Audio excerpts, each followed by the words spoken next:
the people who are tried and tested the most are the prophets and the messengers, then the people that are closer to them in Iman. A person will be tried and will be tested in accordance with the level of their faith, according to the level of their certainty and trust in Allah.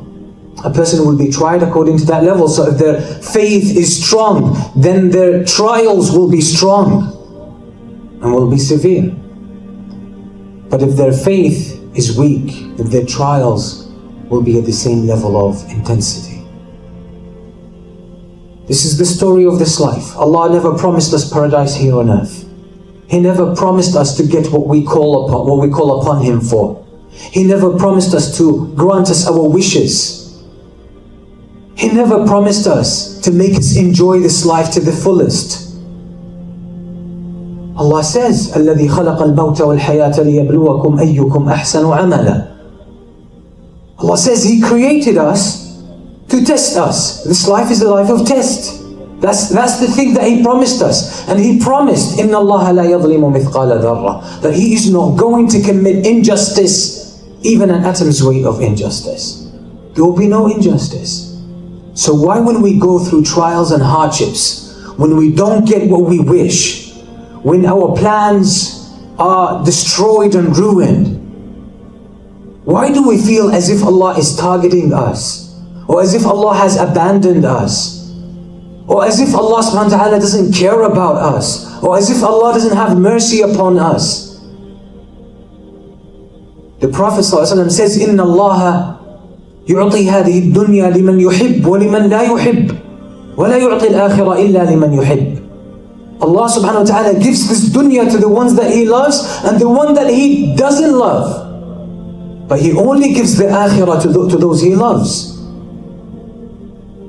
So if you've been going through hardship, if you've been going through a financial loss, struggle, emotional, psychological, social, any type of pain, any type of suffering, and it's been going on for a long time, you're not alone. You're not the only one, and that's not strange. This is how life is meant to be. Not because Allah loves humans to suffer, but because فَإِنَّ مَعَ الْعُسْرِ يُسْرًا إِنَّ مَعَ الْعُسْرِ يُسْرًا. Indeed, with every hardship there is ease. With every hardship there is ease, Allah says. So how do we deal with all of those hardships and calamities? Some people have been suffering for 10 years, some people for 20, some people for 50 years. They've been calling upon Allah to remove some kind of a predicament or hardship, and Allah hasn't removed it yet. Not because Allah doesn't care, but maybe Allah wants to elevate them.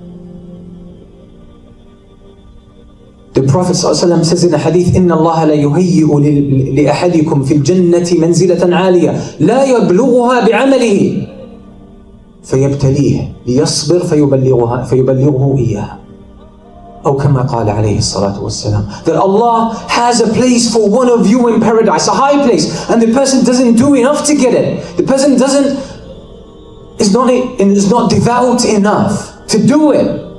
But Allah wants them to get there. So Allah sends hardships and pain and suffering on the way of this person. So this person responds with patience, and with this patience Allah elevates this person to that level. Anywhere you go, any side you sleep on, any ceiling you're under, you are well taken care of. There's no mistakes in your life. There's nothing random that ever happened to you in your life. Everything was written 50,000 years before the creation of the heavens and the earth. And this is a source of relief, because the one who wrote that down is the most merciful, the most wise,